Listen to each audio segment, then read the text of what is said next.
Hey subscribers, welcome to video number 2. This is about the sun in Pisces.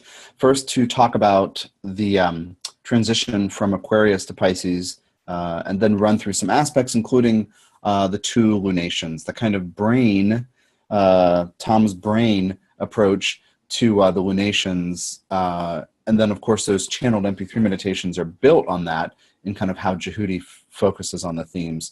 So let's talk about the transition from Aquarius to Pisces first.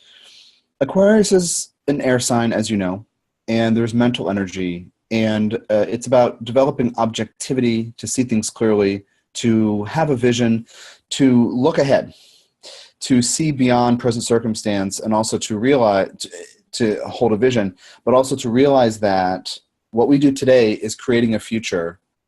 What future do we want to create? And there's when the mental stuff and the imagination comes in.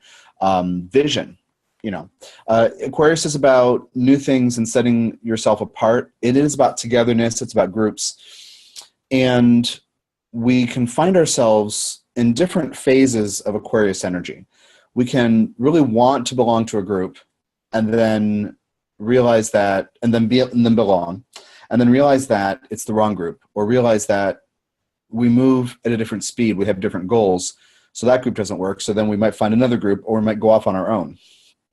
A lot of times we go off on our own if we either have a great idea that a group can't work with or can't support or doesn't understand, or if we have bad experiences in a group and we're just really think we're better off on our own or something like that, kind of a dismissive thing. Well, we all need community. We all need to work together, and the wisdom of Aquarius states that nobody can create the future alone.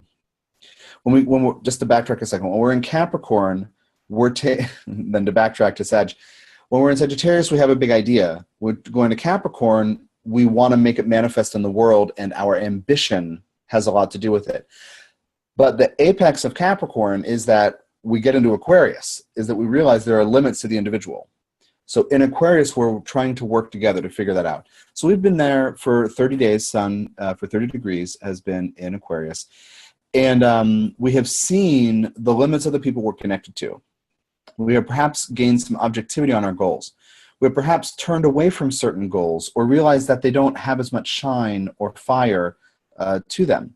And one of the tests is when the sun leaves Aquarius, or whatever planetary transit through Aquarius we're talking about that stimulates this, whenever it leaves, to check in with our goals and see, is it true? And that's the kind of Pisces effect we'll get to in a minute.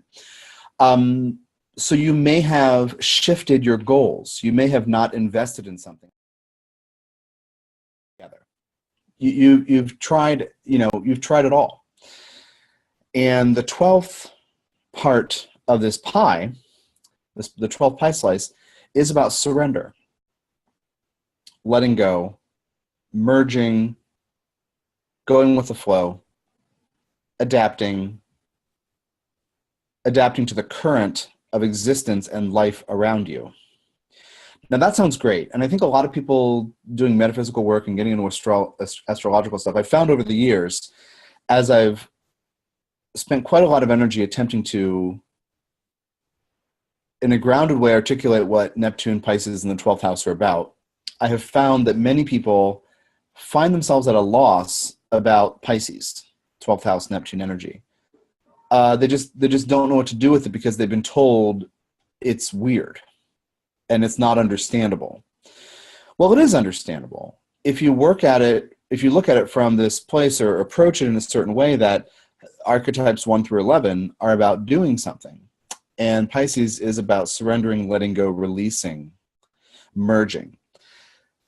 The reason we get so confused about Pisces, Neptune, 12th house stuff, I think in part has to do with, we've been told it's confusing, but part of that is, why is it confusing?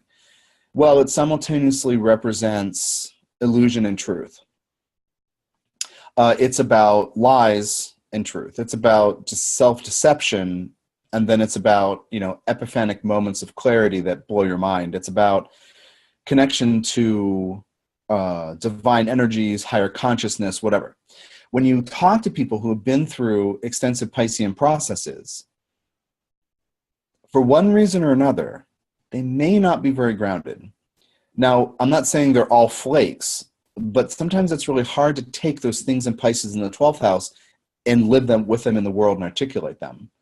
Like I was just telling Jillian a little bit ago, we're talking about those services where you could get a 10-minute reading, not like psychic hotline, but like astrologer hotline kind of thing. We're talking about that, and at different times I've been contacted by them, whatever. It came up in conversation. And I said to her, one of the reasons why I don't like to do the live one, why I don't like those services so much, is because I'm often being asked a question by somebody who has no idea about the channeled worldview that I've worked with for years. So how can I answer in 10 minutes a question, even 20 minutes? How can I answer a question coming from a mindset that doesn't fit with the 12th house paradigm that I'm working with? So I find myself always realizing they're frustrated because I sound like I don't make any sense. But it does make sense. It just takes more time to really articulate what's happening in Pisces. So it's simultaneously mysticism as well as drunkenness. It's simultaneously drug addictions and porn addictions and video gaming addictions, right? And yoga. So how do you reconcile that? So what I'll say is every human has a built-in need. This is the Neptune part of the psyche, the Neptune archetype within the self, to feel part of the greater whole. And when we're born, we feel that way. Between lives, we feel that way. Our souls always feel that way. But we get conditioned out of it because we get told that 3D is for certain purposes, and we get conditioned into 3D living.